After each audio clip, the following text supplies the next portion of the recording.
Olha, ela viu uma vez de trabalho ainda com a outra e ela fez tanto.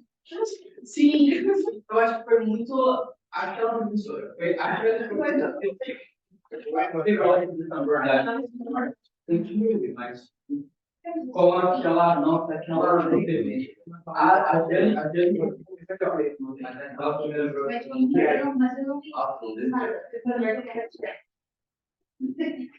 Não, eu sou eu não tinha nem respondeu até hoje. Mas ela tinha falado que ela me mandei, né? Naquele dia lá, cheguei em casa. Isso, tudo bem. Cheguei, mandei e-mail de novo, entrei em contato no WhatsApp dela, mandei mensagem. Aí ela me respondeu falando que tinha recebido, perguntou qual que era a data, e falei que era de agradecido para vocês receberem. Esse a gente tinha que mandar para ela, ok? E até hoje ela não respondeu. Hoje eu vou chegar em casa e vou mandar mensagem de novo. Se até hoje você fala de novo, vou mandar para ela. Se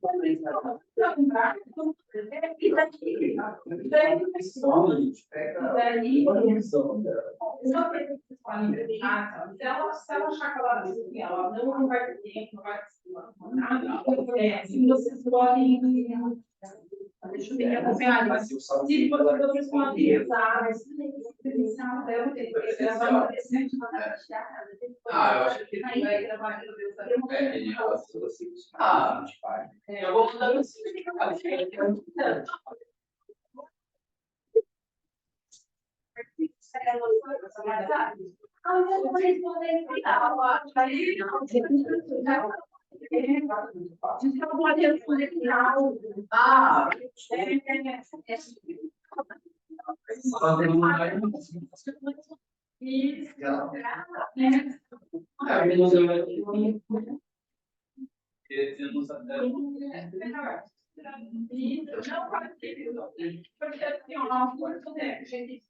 eu coloco no cara também. Eu acho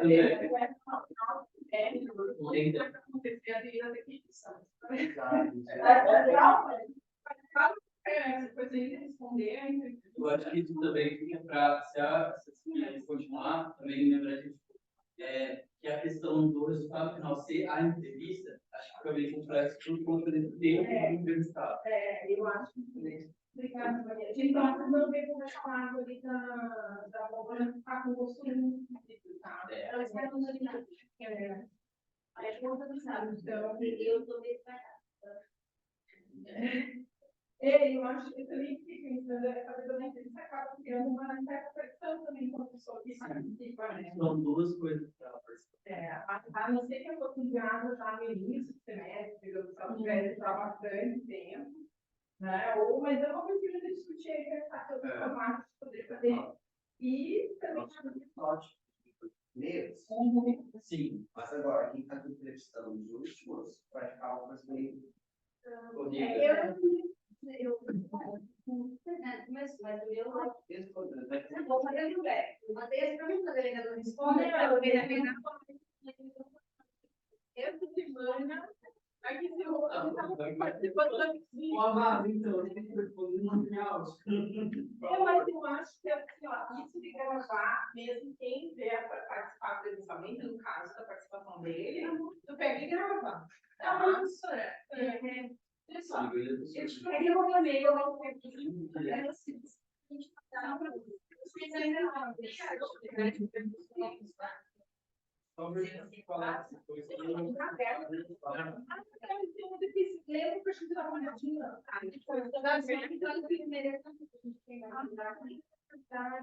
aí eu fiquei na vida, porque eu acho melhor colocar lá, porque daí depois não fica aquela confusão de e-mails, que daí a gente sabe que todas estão lá, só para a gente avisar que tem tá. eu ia falar disso também. Professora, o artigo também das finalidades teve esse mais forte que foi que a professora recebeu, não? Mas aí a gente fica assim, sabendo, será que chegou? Não, sim. Eu, mas ela Sim, mas ela falou assim. Mas esse outro também era lá no Carro. Isso é que isso até enviar pelo mundo, até, digamos, é uma coisa, coisas da pandemia, né? A gente aprendeu a fazer durante a pandemia. E era bem no sentido de falar. Pois é, e meio por aquela coisa de via, pode ir para o spam, a pessoa. E eu acho que até uma coisa para a gente inteligente depois. Você também quer lembrar os demais professores e professora, se dá para fazer entregar para o que daí para ter uma garantia também, né? E para quem vai receber também, assim, porque isso nas minhas aulas da graduação, eu passei a adotar tudo pelo Moodle, assim, também. Daí eu sei que está lá, a pessoa quer me escrever, tem algum problema, escreva lá, sabe? Daí eu sei como resgatar. E-mail, você recebe tanto e-mail. É verdade. Né? Isso eu acho uma coisa também para você também não falar, né? Ah, mas, pô, ela recebeu, ela recebeu. Mas será que ela recebeu?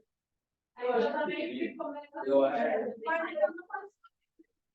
É. A gente fica é que recebi, Aí eu me falo e ela tem esse foi o vídeo dela. mas aí Então, você você pode pode fazer. ter Escreve para ela, entrevista e fala pelo grupo. Ela poderia confirmar o recebimento de todos, porque, claro, agora termina o semestre, daí aí sim fica mais atropelado. Porque querendo ou não, vai ter que ter a nota dela, a nota e a nota de agora. Por sorte, vocês já avaliaram a nossa primeira parte, né? A gente viu lá, já está avaliado, já com nota. Aí agora vai ter, né, do nosso da entrevista, finalizado, então vai ser a segunda nota. Mas já é a primeira e segunda nota da segunda parte, né? A primeira parte nada. Tá. Mas aí, vou falar para vocês assim, pelo que aconteceu quando eu estava no doutorado também. A gente recebia nota bem. Final Termina o semestre, ia ter tempo de corrigir, assim, né? De fazer as avaliações. Mas, assim, eu acho bem provável que se alguém, assim, não encontrei chamado do fulano, vou dar zero. Não, eu acho que a pessoa vai entrar, pelo menos é o que eu faria. Entrar em contato com vocês para saber o que aconteceu, se de fato a pessoa não entregou, se deu um problema no e-mail, né? Mas não precisa nada nesse sentido de se organizar só escrever e pedir para a pessoa confirmar. Sim, e eu acho bem provável também que a nota vai sair só quando que é o data limite? Fevereiro? Acho que é fevereiro. Fevereiro que a gente vai ter nota.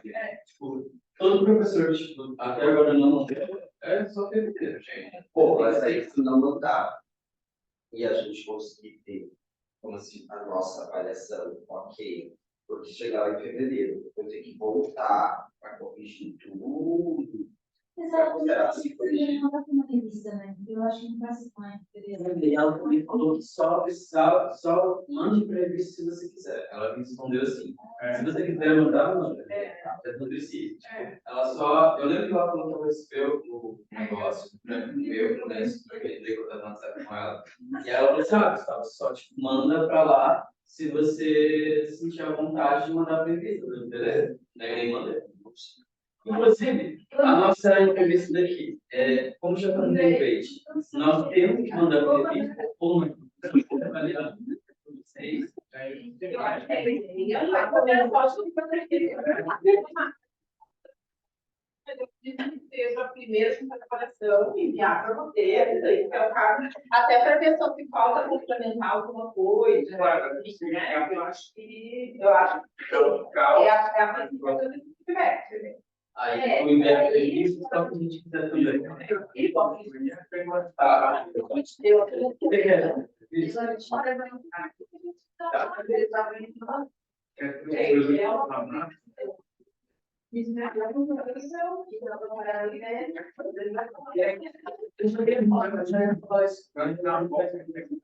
Tá. família, a gente mistura de por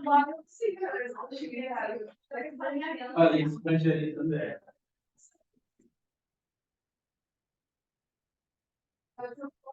O Marcelo baixou o Marcos Zoeiro. Uma mesa branca. Amiga, mas não é isso, né? Tipo, eu já sabia que isso aí não deve ser nada porque Mas assim, como eu já estudei serviço, como eu fiz serviço social, muitas coisas que a professora falava, assim, tinha algumas coisas que tinha, assim, a questão do capital, toda a questão da sociedade, a separação da sociedade. Então, acho que aquilo, para mim, não era uma coisa tão forte. Mas, claro, não leitura que tem que voltar, ler novamente, ter um outro lugar. Quando eu peguei os textos do olhar, marxismo pelo olhar, eu acho que eu tinha lido, e aí eu tinha era um poema, e eu falei, para quem nunca teve contato com isso, ele é a Também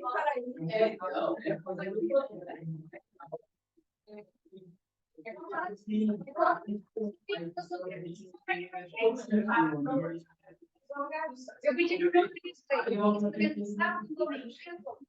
daí eu disse para mim, ele assim, tu acha que eu vou ficar, vou ler esse negócio aí, que eu estou escrevendo todos os dias esse cara aí, que eu estou falando que o Hegel é o Marx, você não está falando disso.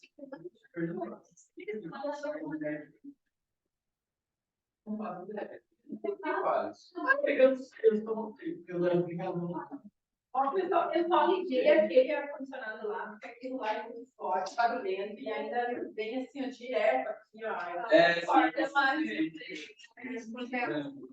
né, tem que mudar, e ele é engraçado que ele não tem um jeito de sair só para mas qualquer coisa, vocês daí mexam lá naquele botão.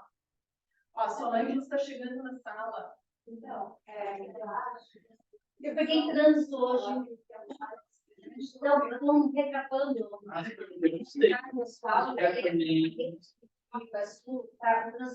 Não.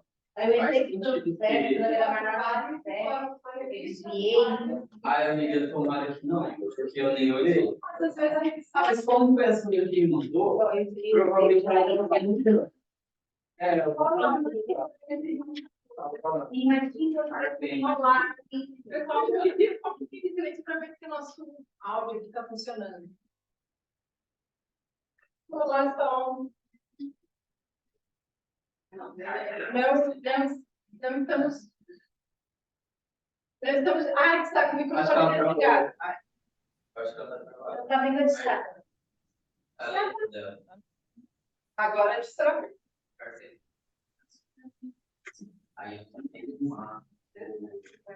Isso,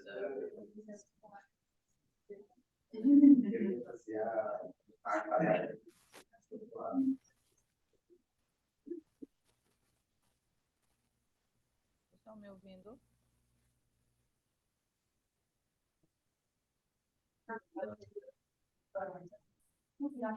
Você consegue. Anne? Oi? Amor, querido, só um minuto. Oi. Ela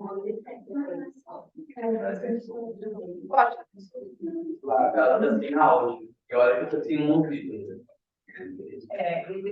Ele tinha voltado, ele tinha funcionado, daí parou.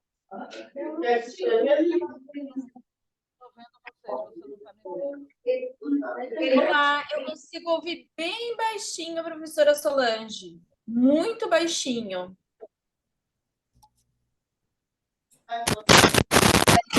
E agora? Aqui tá certo. Agora melhorou. Boa tarde. Que não estava funcionando. Agora estamos. Estão vendo também?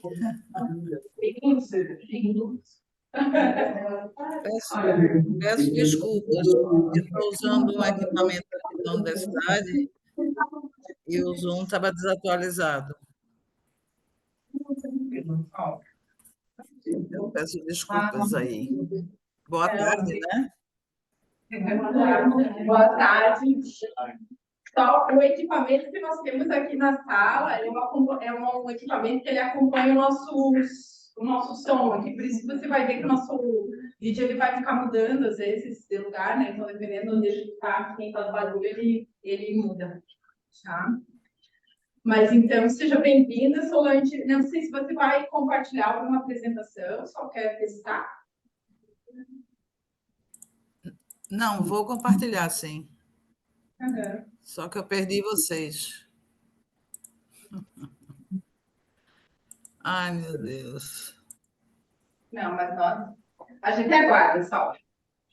Vocês estão me vendo? Mas Sim. eu não estou vendo vocês. Eu não estou vendo vocês. Deixa pra ela. Eu acho que não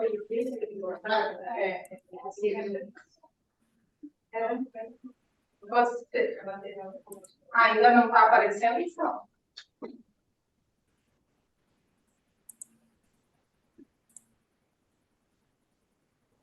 Oi, Anne? Estou aguardando. Eu estou ouvindo vocês, mas não estou vendo vocês. Deixa eu ver só aqui, Ângela e Letícia, vocês não se enxergam? Oi, boa tarde. A gente enxerga sim. Talvez, não sei se seja algum modo de visualização. Lá no cantinho superior direito tem um botãozinho visualizar. Não sei se ali tem alguma opção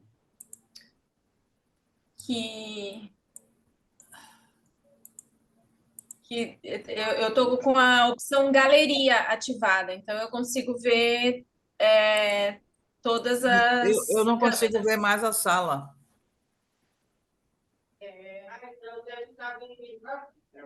Talvez deve estar minimizado. Eu acho que quando faz o compartilhamento de tela, às vezes ele. Não, mas ela nem começou a compartilhar. Mas querendo ou não, é importante a gente ouvir. Mas, não, mas de qualquer forma, vamos ver se a gente consegue resolver. Walter? Será que não é o computador dela?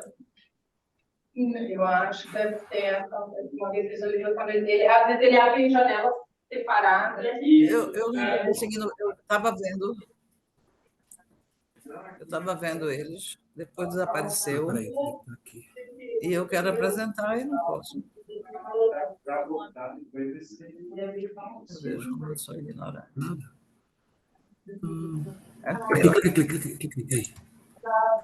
Ai. Estão me ouvindo? Só um minutinho. Vou compartilhar a tela. Janela. Mas minha palestra não está aqui, tela inteira. Onde é que está ela? Ela está aberta aqui. Estava, né? Abre a tela inteira. Aí eu acho que o microfone aqui, né? Aí eu não acho mais eles.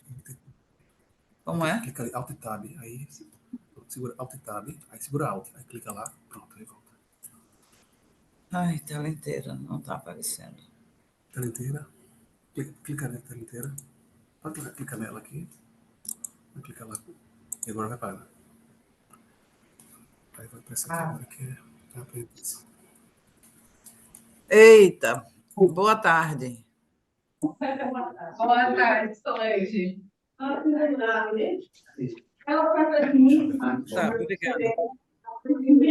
Desculpe, né? Eu não estou vendo vocês agora, que eu estou com tela inteira. E para mim é péssimo falar para uma tela.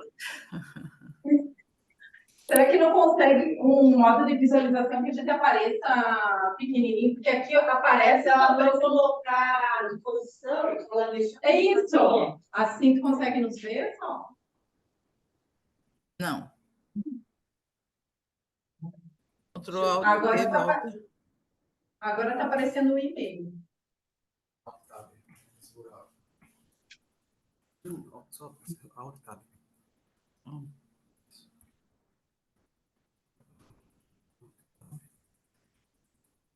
Eita.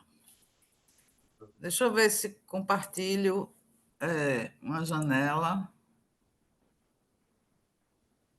E não vai.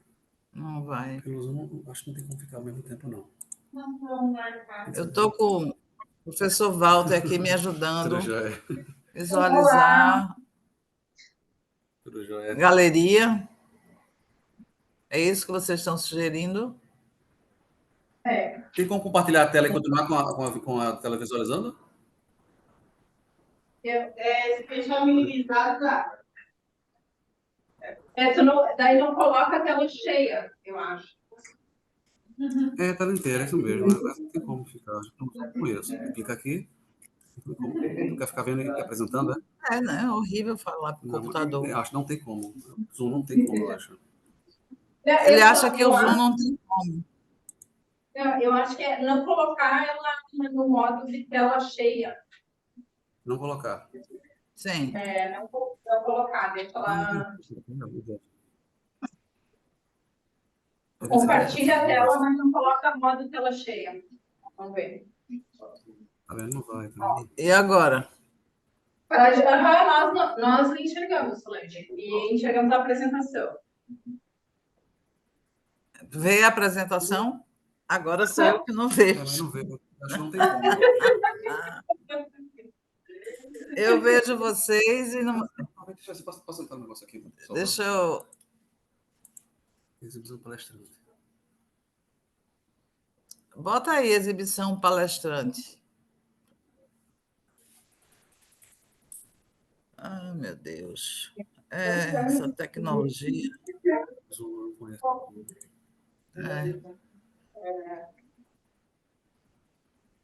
Clica visualizar, ver se vai. 1, 2. Tá só ela chega. Não dá mais. Vocês estão me vendo a tela aí a mim agora? Não está apresentando nada. Tela aí. Ela aqui.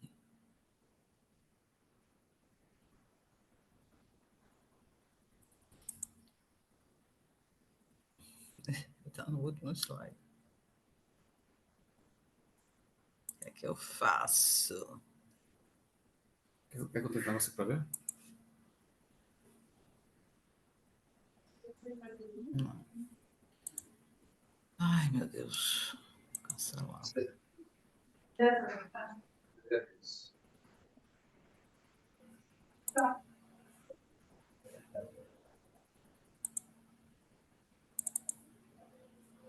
Não. Eu vou ter que apresentar sem ver vocês. Sem ver vocês. O PDF está aqui. Está no último slide. Não está apresentando nada pelo Zoom, não. Talvez ela não vai ter. É, Solange. E se de repente você enviar para mim. Vocês estão vendo? Não, a apresentação não. Ainda não, tá vendo? Não está apresentando ainda não. Ela está aqui no Alt Tab. Não, tá aí. Vamos lá, mais uma vez. Vou compartilhar a tela inteira. Mas aí, se tu quiser só enviar a apresentação e eu abrir aqui. Bota a janela para ver. Era para aparecer aí, janela. Não tá aparecendo. Sim, mas não aparece a apresentação. Desce um pouquinho mais. Não tá. Tem que ser a tela inteira mesmo. Mas a tela inteira também não está indo. Você não vê, mas eles vão ver. Aí clica lá agora. Agora vem para cá. Peraí. Pronto. Aí, tá apresentando. Bom, eu vou apresentar sem ver vocês, o que é péssimo, tá? Vocês estão me ouvindo? Sim, mas se queres experimentar enviar a apresentação, só para eu abrir aqui, tentar fazer por aqui. Mandar para você? Ela vai ficar passando. Primeiro. Não, amor, eu vou falando, tá bom? Deixa eu ver na tela. Tá. Vocês estão vendo a tela. Só que ela tá, eu não sei se ela tá cortando em cima, ela começa, não se pode falar de educação sem amor? Ou ela tem alguma Isso. coisa mais... Ah, tá. Não, é isso mesmo. Tá. Então, Tá, qualquer coisa, pessoal, Anny, tu vai me dizendo pelo Zap. É porque eu tenho aula, né? Eu tenho que agora correr. tá. Mas então, Tá bom, Solange, amor? um grande prazer a sua participação aqui hoje, né? Como vocês viram pelo currículo da Solange, a professora na Universidade Federal de Pernambuco, foi minha orientadora, né? Com muita alegria, foi minha orientadora no doutorado, uma das fundadoras da área de design e informação no Brasil, assim, uma pessoa nesse sentido muito relevante. Ela fomenta as pesquisas e fomenta até hoje as pesquisas nessa área, né? Solange trabalha também com design e educação, né? E o doutorado, a pesquisa de doutorado dela foi relacionada a desenho, inclusive ela também trabalhou, né, tem contato com a professora Malu, que era professora do nosso programa aqui, nas artes visuais, participaram, organizaram eventos juntos, enfim. Então, ela também tem esse trânsito aqui com a nossa instituição. Então, obrigada, Solange. Passo a palavra para ti, então. Obrigada a você, Anne, pelo convite. Você e Maria Rúbia. Agora o slide não está passando. Vou ter que passar assim, em formato. Vocês estão vendo agora? Sim, aham. É porque ele não está passando, tá? Pronto. Então, primeiro eu agradeço o convite, é um prazer estar participando do seminário de pesquisa em artes, ensino das artes visuais, né, do PPG-AV da UDESC. E a Annelise me pediu para eu falar sobre a pesquisa em desenho e material didático. Então, está aí duas imagens que, para mim, são muito caras. Essa primeira dos abacaxis é um desdobramento do meu doutorado de desenho de observação de 2004, e essa outra imagem é dentro do repertório da própria escola, né? Em 2003. Então, eu andei fazendo vários projetos em simultâneo. E aí minha fala vai falar um pouco de sociedade, de passado, de coletividade, de educação, obviamente, que é o campo, a manualidade, materialidade, afeto, conexões e paixão. Então, ela vai ser permeada por todas essas coisas. A primeira é essa desigualdade do país, né? Então, é isso que, infelizmente, me motiva a trabalhar com educação, porque, e principalmente aqui no Nordeste, vocês não têm essa dimensão, mas principalmente aqui no Nordeste, no Norte e Nordeste, né? Então, a maior, né, a quantidade de crianças e adolescentes sem acesso à educação estão aqui. E, entre elas, 70% de pretos, pardos e indígenas, né?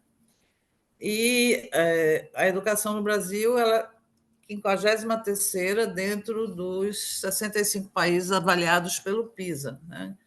Que é um programa internacional de avaliação da aprendizagem. E 33 milhões não têm o que comer. Então, se não tem o que comer, não tem como motivar a educação, né? E a grande maioria abandona a escola no ensino fundamental. Mas aí a gente, pela primeira vez, nesse último censo, a gente está com a metade da população brasileira acima de 25 anos que terminou a educação básica, né? E o analfabetismo caiu. Então, a gente tem alguns bons dados, apesar de tudo que a gente já viveu, com os 4 anos passados e a pandemia, caiu o índice de analfabetismo, e aí eu vou dizer por quê, né, foi um dos motivadores da minha relação de design com a educação. E em cada 7 de cada 10 jovens que não completaram o ensino médio são pretos ou pardos. Mas eu tive alguns inspiradores, né? A primeira pessoa foi a professora Edna da Cunha Lima, que começou a lecionar aqui. Ela veio terminar a graduação em Recife, na UFPE, e depois iniciou como professora. Edna foi quem me apresentou ao campo da linguagem gráfica, da análise gráfica. Então, ela foi a primeira professora que nos estimulou a esse campo. Outra pessoa muito importante, obviamente, é Paulo Freire. E, por incrível que pareça, eu conheci Paulo Freire, Pedagogia do Oprimido, na versão em inglês, quando eu estava fazendo o meu mestrado lá na Inglaterra. E, a partir daí, eu redirecionei meu mestrado para a alfabetização de adultos, tanto do impacto que eu tive ao ler Paulo Freire. Outra pessoa muito importante foi Michael Twyman, que está aí, em 83, porque Michael foi meu avaliador do mestrado, fez parte da minha banca, e depois me estimulou a ir fazer o doutorado na Universidade de Reading, que eu só fui fazer muito tempo depois. Edna está aqui em Recife agora, morou muito tempo no Rio, e eu a convido sempre para dar uma aula para os meus alunos. Ali a Mônica Rossi, que me estimulou o olhar estrangeiro, a olhar para o meu lugar com um olhar diferenciado. Então, eu comecei a olhar para a gráfica vernacular, para uma série de coisas que eu não observava antes. E Ana May Barbosa, né, que não tenho que de falar de Ana May, que eu tive o prazer de conhecer em 99, e a gente tem trilhado aí alguns caminhos paralelos, e recentemente ela esteve aqui lançando o último livro dela. Então, um projeto é coletivo, né? A gente nunca faz nada sozinho, primeira coisa. Então, eu fiz o meu mestrado no London College of Print com essa pessoa que está aí junto de Edna e Guilherme, a Liz McQuiston, que era uma ativista feminista e foi minha orientadora. Depois eu voltei para o Brasil, de 84 a 92, eu recebi uma bolsa de desenvolvimento regional, que era uma bolsa para fixação, e iniciei pesquisas. Então, esse foi um período muito profícuo. E, na sequência, vou fazer o doutorado na Universidade de Reading, de 93 a 98, com Su e Michael, né? Em 2000, eu conheço o Bernardo Arraes, que está aí junto, e a gente começa a fazer pesquisa. Ele já fazia pesquisa em desenho, né, por outro viés da semiótica desenvolvimentista cognitivista. E nessa linha de desenho e linguagem gráfica, LG aí quer dizer linguagem gráfica, está a Eva Rolim, que é professora aqui do nosso programa. No momento, ela está em transição da UFAL para Recife. E a Annelise, né? Annelise Zimmermann, aí com vocês. Em paralelo, a gente teve o MGB, que foi um projeto interinstitucional chamado Memória Gráfica Brasileira, coordenado pelo Rafael Cardoso. Na sequência, a Vera Damasio, na PUC Rio, a Priscila Farias, no Senac São Paulo. Priscila ainda não estava na USP. E eu coordenei a equipe aqui de Recife. A gente fez um trabalho maravilhoso. Também, em simultâneo, a criação da Sociedade Brasileira de Design da Informação, o Congresso Internacional de Design da Informação, o último foi agora, semana passada, aqui em Caruaru, E a gente já, desde o início, eu e a Carlinha Espinilo, que está aí, a gente criou a iniciativa de ter um congresso de iniciação científica já desde partida. Então, o primeiro congresso foi em 2003 e esse de 2020 e 2023, 20 anos depois. Então, é uma sociedade que está ativa, que tem um periódico que chama-se Infodesign e que também está contínuo desde 2004 e os congressos acontecem bianualmente. E a gente criou dentro da Sociedade Brasileira de Design da Informação uma linha de memória gráfica. E aí o efeito desse projeto, que foi interinstitucional, dos programas de pós-graduação dessas 3 instituições, a gente estabeleceu o Memória Gráfica Pernambucana, né, que trabalha aqui desde 2014 a 23. É importante eu falar um pouco desse meu relato, porque as coisas vão se misturar no momento. Em 2016 a 2019, foi um projeto de pesquisa PQ, do CNPq, está aí 23, porque ele continua. A gente deu início, Tereza Lopes, Renata Cadena, Natália Barbosa e Érica, à Rede Internacional Design e Educação, tentando constituir esse campo chamado Design e Educação. E, mais recentemente, eu venho trabalhando com Mariana Renes e outro grupo de estudantes da relação da memória gráfica com a produção de artefatos educacionais. Então, isso foi para contextualizar um pouco o meu percurso. Obviamente, Paulo Freire sempre me move, né? Então, ensinar e aprender não pode se dar fora da procura, fora da boniteza e da alegria.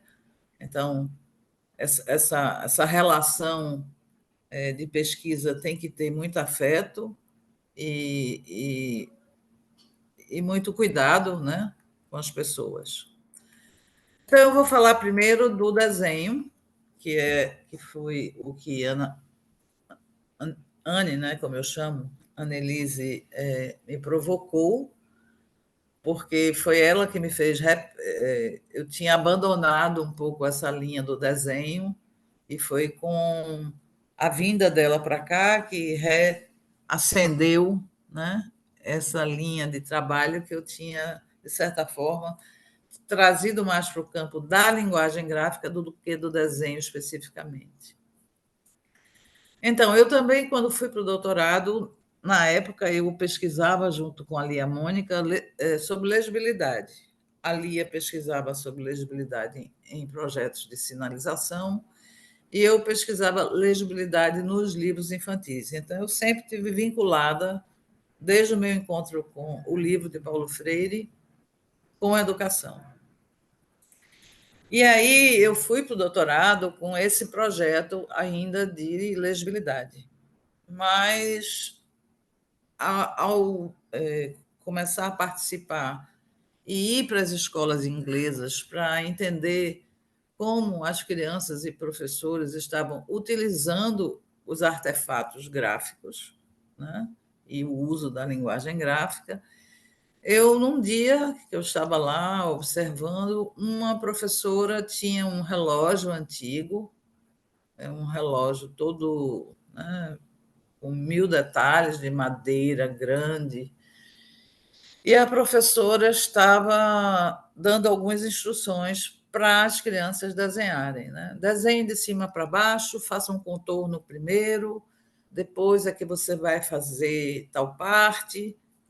E eu observei, ali sentada, que as crianças não seguiam a instrução da professora. Então, eu comecei a entender, e aí fui assistir outras aulas de desenho, concluí essa parte inicial da pesquisa da linguagem gráfica, mas comecei a observar, uma observação não participante, algumas aulas de desenho nessa escola. E aí eu montei meu projeto de doutorado, reformulei todinho e fui em busca de comunalidades no processo de desenho infantil. algumas questões que me motivavam. Por que a produção gráfica espontânea na infância é abandonada na adolescência e na fase adulta? Por que a gente se torna pessoas que não sabem desenhar, fazer um mapa de como chegar na sua casa? É mais fácil você fazer uma descrição oral entre a esquerda. Eu estou falando para as pessoas que não são das artes visuais, que não são designers, que não são cartógrafos, né? Estou falando das pessoas que de outras atividades profissionais. Então, ela não consegue nem desenhar um mapa de onde mora. E diz, não sei desenhar, e prefere falar. Né? Hoje é muito mais simples. Você tem aí o Google Maps que lhe dá o local. Mas eu tinha esses questionamentos. Se o repertório gráfico encontrado nas escolas influencia a representação gráfica infantil, e se existe, de fato, um caráter artístico no desenho infantil, a criança realiza tentativas comunicacionais. Essas foram algumas questões que foram permeando meu trabalho. O objetivo, então, era observar a prática do desenho nas escolas inglesas, estudar o que as crianças representavam daqueles desenhos de observação, estudo da frequência, que sequência elas faziam para construir aquele objeto que estava lá em observação e em busca dessas comunalidades. Eu escolhi uma faixa etária de 5 a 8 anos e também uma escola inglesa multicultural. 40% dos estudantes eram de outras nacionalidades. E isso me interessava, porque aí tinha um painel de culturas diferentes, né? E aí comecei a estudar as principais abordagens. Vocês que são das artes visuais devem conhecer algumas delas, né? O Darras traz o desenho como uma forma de comunicação. O Thomas and Silk associam a períodos históricos distintos dentro da psicologia desenvolvimentista, clínico-projetiva, aqueles estudos que faziam do desenho, diagnosticavam a criança, né? A artística, né, com Rhoda Kellogg, e a processual com Freeman, Goodnow e Maureen Cox. Então, eu negritei aí as duas correntes que eu trabalhei mais, né? E também Luque fez seus estudos longitudinais ou biográficos. Ele fez um estudo só sobre o filho dele, ou fez estudos longitudinais com outras crianças. Então, para Luque, as crianças desenham o que sabem e não aquilo que veem. Ele se baseou nesse argumento a partir da observação, né, dessas crianças que ele fez um estudo longitudinal, que elas têm um modelo mental, né, um modelo interno, que ele chama de modelo interno, daquele objeto. Então, ela não precisa olhar para ele, porque ela tem um modelo interno que ela já tem uma referência. Piaget, por sua vez, chama esse modelo interno de Luque como imagem mental. E essa imagem mental é a que fica mais conhecida na literatura, né? É a noção que ela recorre a uma imagem mental que se baseia num conjunto de conhecimentos que ela imagina que tem naquele objeto. E eu gostaria de saber se as crianças desenham por observação, né? O Bernard tem um trabalho que vocês devem ter lido, que a gente publicou, que é o estudo que eu não trouxe para apresentar aqui, porque é de ordem curta no Brasil e de ordem curta na França. A ordem curta é uma forma de você dar o estímulo para o desenho. Por exemplo, desenhe uma televisão. O ordem longa, né, ele tem 4 categorias, baseado em Leonor Roche, que é o nível subordenado, superordenado o nível ia chegar até a símile, que é o similar àquilo, né? Então, nesse nível subordenado, a gente pode dar uma instrução curta, né? Desenhe isso. E aí vem exatamente essa imagem mental que ela vai atuar, são lugares, cognições diferentes e são convocadas partes do cérebro diferentes. O de ordem longa é quando você dá uma instrução que diz: pense na televisão, tente olhar a televisão por baixo, observe, só a instrução, né? Fique pensando, feche o olho, pense na televisão, pense se ela é na parede, se ela é, enfim, na mesa. E, a partir daí, uma outra demanda convoca uma outra parte cerebral, além da imagem do modelo interno. Então, esse trabalho de Bernard Arras também é muito interessante, mas eu não o conhecia antes do meu doutorado. Eu fui me encontrar com o Bernard num evento só sobre desenho, na USP, em 2001. E, a partir daí, a gente viu que tanto os meus achados quanto os deles tinham uma correlação muito grande e começamos a trabalhar juntos. E a Eva foi para a França fazer o doutorado pleno lá com ele, juntando o meu modelo com o dele para tentar encontrar uma lacuna que a gente não tinha verificado. Então, a gente escolheu essa faixa etária porque, segundo Luquet, é o realismo intelectual, o estágio do apogeu, né, desse desenho. Então, ela não só desenha, reproduz o que vê, mas tudo que existe, que ela, né, imagina que existe no objeto. E o desenho começa a ficar mais realista e conter elementos que a criança sabe que existe, mesmo que não visualize, mas ela sabe que existe. Mas, ao mesmo tempo, eu fiz aqui em Recife, depois, nessa fase com Bernard, a gente usou o realismo visual, que é uma faixa etária até 12 anos. E aí foi quando a gente viu essa experiência de dar uma ordem curta, né?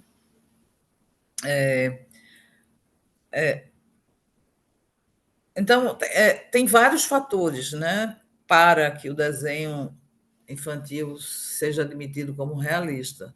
A própria habilidade gráfica, né? Se você tem uma escola ou uma família que estimula mais o uso do desenho, né, da linguagem gráfica, você tem uma pessoa com mais habilidade. Mas tem um certo problema aí de frustração, né, quando entra na pré-adolescência, de que como ela não consegue desenhar em perspectiva, não fica exatamente como aquilo que ela está vendo, ela abandona o desenho, de forma geral. Então, apesar dela saber ter um modelo interno, ela também... Esse é um exemplo, né, da máquina datilográfica, e no desenho de observação ela contextualizou, né? Os nomes são fictícios, né? Mas Bruna contextualizou a máquina datilográfica numa mesa, porque ela estava numa mesa que, no caso, era retangular, com 2 cadeiras e tinham 2 crianças desenhando, e ela adicionou um elemento que ela tem dessa imagem mental, desse modelo interno, que é o papel, né? Que não estava no objeto, só tinha uma máquina datilográfica. Então, de fato, confirma essa pressuposição do Luquet, que ela sabe, né, para que aquele objeto existe, né? Qual é a função dele e quais os complementos que ele pode ter. Vou correr. Mas aí tem toda uma questão muito interessante que Rudolf Arnheim traz, que é que ele, né, num estudo extenso que ele tem também, ele diz que elas desenham o que veem e veem mais do que desenham. Né? Então, o desenho não é uma réplica, mas um equivalente do original, concentra algumas propriedades do original e é o indivíduo que escolhe que unidade é essa que ele vai criar essa forma de equivalência. Né? Mas ele também traz a questão de que, por exemplo, na representação da figura humana, a verticalidade é uma característica. Né? Então, é muito interessante porque é isso que dá estrutura, né, ao desenho da figura humana. Mas aí Claire Golomb, Maureen Cox, a partir dos anos 80, elas confirmam que as crianças estão aptas a reconhecer os objetos e que podem ser vistos de diferentes ângulos, né, para serem representados de forma mais realística. Mas nem sempre elas sentem essa necessidade de representar. Então, acredita-se, portanto, que elas produzem desenhos mais realistas quando elas sentem a necessidade ou quando são demandados por alguma tarefa específica. O Bernard tem um trabalho muito interessante, junto com a Eleanor Roche, que é a representação em várias culturas. Eles têm uma instrução de um texto que diz: o noivo e a noiva estão na frente da casa, o vestido da noiva, o noivo está vestido de paletó, e tem o bolo, e estão todos muito felizes, e tem muitos convidados. Aí fala no padre, enfim, é um texto grande que eles pedem para várias crianças de vários países desenharem.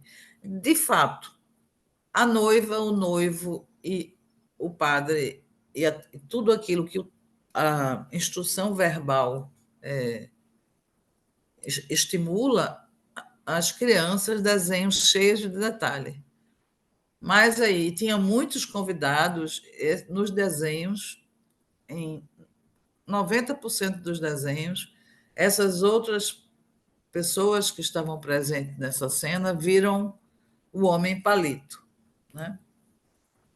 Então, elas criam essa teoria de Bernard é muito interessante, porque elas criam uma síntese visual que ele chama de iconotipo, que é a síntese da representação da figura humana.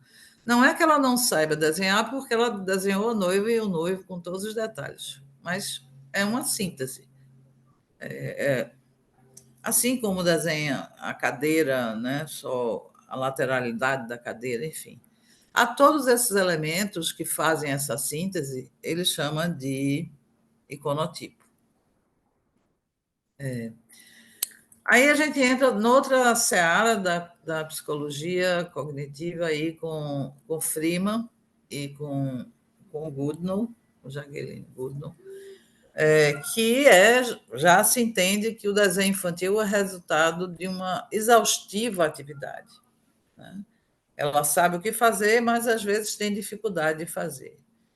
E Goodnow diz que o desenho deve ser encarado como uma construção, onde as partes são selecionadas e combinadas de acordo com regras específicas. Então, essa teoria também me estimulou. Eu estou falando dos teóricos que deram base ao meu doutorado, né? Minha pesquisa de doutorado. Então, ela apresenta um esquema que não é esse, isso foi interpretação minha do que ela descreveu como esse processo, né, na representação da figura humana. Então, existe um eixo vertical, a cabeça e as pernas, né? Então, muitos desenhos não têm corpo, não têm pescoço, mas tem o eixo, né? O eixo e a verticalidade. Então, a minha pergunta era: existe uma sequência linear e uma ordem na produção infantil? essa ordem, sequência e direção, elas são coisas importantes no nosso dia a dia, né? Mas e no desenho, né? A forma como a gente começa altera o resultado esperado, né? Então eram várias questões. E aí a Goodnow diz que a criação de ordem é essencial para a representação gráfica e como existe sintaxe, quer dizer, aí é o Freeman que diz isso, né? Como a sintaxe é para a linguagem e as regras para o jogo. Então tem que ter uma ordem. E eles vão mais na frente chamar isso de ordem serial. Então, a partir desses teóricos, eu construí essa noção de que, independentemente, né, a minha hipótese, da idade, do gênero, do idioma, porque eu estava numa escola multicultural, da instrução das professoras, da abordagem educacional das escolas, características dos objetos, existiam comunalidades nesse processo de desenho infantil. E aí depois eu adicionei outra camada nos diferentes contextos socioculturais, porque até então eu tinha estudado em Inglaterra. Então, esses 5 estudos aí, desenho de observação na Inglaterra, o desenho de memória pré-observação, que eu achei que valeria a pena entender. Eu fiz um trabalho com eu mesmo sendo a professora, dando aula de desenho para crianças que não estavam escolarizadas, onde eu dizia, desenhe uma onça. Depois eu levava essas crianças junto com alguns auxiliares para o zoológico, para elas verem uma onça, né? Então, desenhe um trem. Depois de algum tempo, eu ia para o Museu do Trem. Então, eu fiz um estudo que eu pedia para desenhar antes deles observarem, depois eles observando nos lugares, e um tempo depois pedia para eles redesenharem de novo, de ordem curta, para ver se ficou um residual da observação. E eu comprovei que sim. Eles fazem quase um iconotipo no primeiro estágio. Depois que eles desenham na frente do trem, como eu levei para o Museu do Trem, ou vários outros lugares, eles conseguiam desenhar o trem que eles estavam vendo, e depois, quando eu pedi um tempo depois para, de novo, desenhar um trem, tinha um residual, não era mais aquele trem iconotipo, mas sim alguns elementos ficaram do desenho de observação. Então, esse trabalho teve essas fases, né? Depois o desenho de observação mesmo, né? E teve o desenho pós-observação, que eu nem coloquei aí. E também depois o desenho de memória, aí não era observação, era de memória de ordem curta, e no Brasil e na França, que é o texto que a Annelise passou para vocês. Então, o meu protocolo era um esquema que tinha que considerar todo o contexto, né, educacional. Então, o objeto era a atividade do desenho, o desenho de observação, e tinha objetos que eram escolhidos pela própria escola. O contexto era a escola, a sala de aula e o programa de ensino da Redlands, que tinha alguns objetos e temas por termo. E aí era o seguinte, que é muito interessante o sistema inglês. O tema daquele termo, o semestre, né, que não é um semestre, é comunicação. Então, todas as turmas de todas as faixas etárias vão estar estudando comunicação. Então, é um tema comum para toda a escola, inclusive para as aulas de desenho, que existia aula de desenho de observação, existe aula de design, né, design e tecnologia e arte e design. As crianças aprendem já a escolher fonte na escola. Os sujeitos, eu tinha... Só posso fazer só um parênteses aqui? Posso fazer só um Pode. parênteses? Tá. Pode, É amor. só para explicar que isso faz parte do currículo lá no Reino Unido, a partir dos 3 anos de idade. Eles têm 2 disciplinas, uma que é arte e tecnologia e a outra é arte e design. Tá? Então, 3 anos de Isso. idade. Exatamente. Então, isso, do Currículo Nacional em Inglês. Eu também tinha que levar em consideração os aspectos culturais, que eu tinha crianças do Japão, da Tunísia, de vários países, da Índia, do Paquistão, enfim.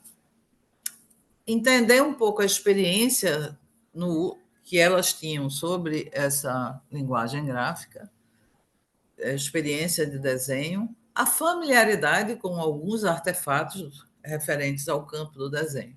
Então, eu tinha que analisar tudo isso. A minha abordagem foi etnográfica, eu tive uma fase exploratória, como eu falei, fiquei lá na escola 1 ano olhando os desenhos, olhando as crianças desenharem. Depois eu fiz um piloto e só então fiz a parte experimental, que durou 2 anos também. Então, foi um estudo longitudinal, a pesquisa de campo. A metodologia analítica que eu usei foi triangular, né? Eu tinha os vídeos, eu passei 1 ano lá para as crianças se familiarizarem comigo, porque eu levava um tripé, uma câmera de filmar, uma máquina fotográfica, caso eu perdesse alguma coisa, eu fotografava o ângulo de visão da criança, se ela estava sentada e o objeto estava aqui, eu fazia uma foto tentando chegar mais perto do ângulo de visão dela, daquilo que ela estava observando, né, do desenho. Então, foi um protocolo muito detalhado, a posição do objeto na mesa, onde estavam as crianças e tal. Além de ter passado, esse primeiro ano foi um ano difícil, porque foi um ano de construção, né? Então, ter passado pelo comitê de ética, as crianças, os pais das crianças autorizarem ou não, né? Tinham crianças paquistanesas que eu não podia fotografar nem filmar, então elas não podiam fazer parte dos sujeitos da minha pesquisa, dos participantes, né? Então, eu tive 18 crianças que eu acompanhei durante esse período de 2 anos. Então, elas estavam em foram passando de diversas séries, que eu queria fazer uma análise também do indivíduo, né? E tinha 22 que eram do grupo controle. Então, que não estavam sendo filmados, monitorados, mas eu acompanhava o resultado dos desenhos. Então, eu tinha a pesquisadora como observadora, o professor como instrutor e as crianças como agente, né? Então, tive uma coleta de dados que eu tinha as imagens, a descrição oral e os próprios desenhos. Porque grande parte dessas pesquisas, como a de Rhoda Kellogg, ela só analisa o desenho final. Então, isso me incomodava. Por quê? Porque todo mundo só analisava o desenho final das crianças. E eu queria entender o processo mesmo. Como é que elas chegavam, como é que elas diziam que aquilo era aquilo. E dizia, pronto, isso é isso, né? Qual era essa entidade que elas entendiam que o objeto tinha, e aquela representação para elas era essa síntese. Então, eu tive essa coleta de dados triangular, foi uma pesquisa qualitativa e quantitativa, eu tinha descrição, número de componentes, quantos componentes faziam parte daquele desenho, que é o estudo da frequência, e o estudo da sequência era ações e movimentos, que depois combinados eles davam outras noções de ordem, de hierarquia, de relevância, enfim. E aí cheguei nessas comunalidades, que existia um componente estruturante, um componente definidor, dizendo que aquilo era aquilo, e um componente diferenciador, porque em cada artefato que eu colocava na mesa, eu adicionava um diferencial. Por exemplo, eu escolhi do abacaxi um abacaxi que tinha uma folha muito comprida, né? Então, o componente de estruturante foi a fruta, o componente de definição foram 2, os picos e as folhas, e o componente diferenciador foi esta folha comprida que está aí. E aí a gente resolveu replicar esse estudo aqui no Brasil, né? E peguei os objetos, alguns, 4 objetos, porque tinha objetos que era bem específico da Inglaterra, como aquela decoração de Natal, que é circular, que botam na porta das casas. Tiveram alguns objetos que eram bem específicos da cultura local, que eu não utilizei aqui no Brasil. E no outro estudo que a gente fez de ordem curta, a gente adicionou um objeto que foi o telefone, quando eu fiz com a França, com crianças francesas. Então, na máquina datilográfica, eu puxava o tambor, né, para ver se elas conseguiam observar isso. Então, os componentes eram aquilo que as crianças desenhavam, não era eu que determinava o que era um componente. Então, por exemplo, se eu fosse determinar os componentes dessa máquina, eu ia falar do corpo, das teclas, né, do tambor, etc. Mas jamais ia colocar o pé da máquina. Mas teve crianças que desenhou o pezinho da máquina porque elas estavam, é o ângulo de visão que elas estavam, né? Vendo a máquina na mesa, elas, né, na idade que elas tinham, elas conseguiam ver o pé e o pé foi representado, então virou um subcomponente do corpo. Mas se eu fosse definir, eu não definiria algumas coisas. Então, foi tudo que foi definido pelas crianças, que eu fui chamando de componentes estruturantes, definidor e diferenciador, e, na sequência, complementador, né? Então, o estudo da frequência dos componentes gráficos também dão a ideia de subcomponente, porque, por exemplo, os números, os dígitos, as letras são subcomponentes da tecla, né? Então, é assim que a gente foi trabalhando esse elemento. Super obrigada, Walter, me trouxe um cafezinho. Isso. Então, do estudo da frequência, a gente pôde fazer uma correlação e esse conceito de relevância e saliência. E também eu vi a ação, né? Desenhava primeiro o corpo do bule, por exemplo, depois as bolinhas, que o bule tinha bolinhas, então é um movimento sequencial, porque está dentro do mesmo componente, e o não sequencial é porque passou para um outro componente, que foi a tampa, né? Depois da tampa vai para a alça e depois para o bico do bule. E muitas vezes eles voltavam para botar a bolinha preta lá em cima do bule, enfim. Então, é um estudo assim, que tem uma parte muito detalhada de observação. O universo de pesquisa aqui no Brasil, eu visitei 24 escolas aqui no entorno, no bairro da Várzea, aqui no entorno da universidade, para analisar essa rotina do desenho, né?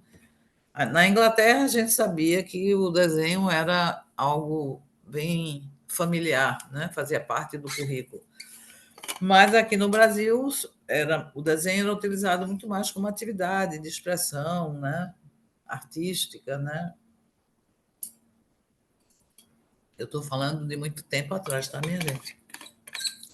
Eu sei que muitos de vocês são professores e que as coisas já mudaram, mas eu estou falando desse período aí, anos atrás. Então, eu tinha escolas municipais, estaduais e privadas, né? E aí a gente escolheu o abacaxi, a máquina datilográfica, o bule e a estrela do mar. E aí tem toda essa relação, né? De fato, o corpo do abacaxi era o elemento estruturante, tanto na Inglaterra quanto no Brasil. Muitas vezes você vê 17 porque a criança faltou naquele dia, então não eram 18 participantes, enfim. Mas depois eles alternavam entre folha inferior, folha, picos, células. Alguns representavam como células, como esse desenho da esquerda, né? Outros realmente como os picos. Então, esse componente definidor, ele alternou a ordem. Assim como a máquina, né? De fato, todos começaram pelo corpo e o tambor, né? E as teclas. E, às vezes, as teclas e o tambor. Então, tem aí toda uma ordem, né? E o componente diferenciador apareceu em quase todos os desenhos, que era o tambor deslocado. E aqui no Brasil apareceu o papel, como eu já falei. Aí, o bule, a gente tentou encontrar um bule mais semelhante possível, que tivesse bolinhas e tal, e a gente teve aí as mesmas estruturas, né? O bojo, depois o bico, depois a alça e a tampa, mas nem sempre, né, tem a mesma ordem. A Estrela do Mar, nessa época, na Inglaterra, o tema era litoral, né? Então, eles estavam trabalhando com a temática no termo do litoral. E aqui a gente levou, obviamente, uma estrela do mar, né? E a estrela do mar tem, de fato, um iconotipo, né?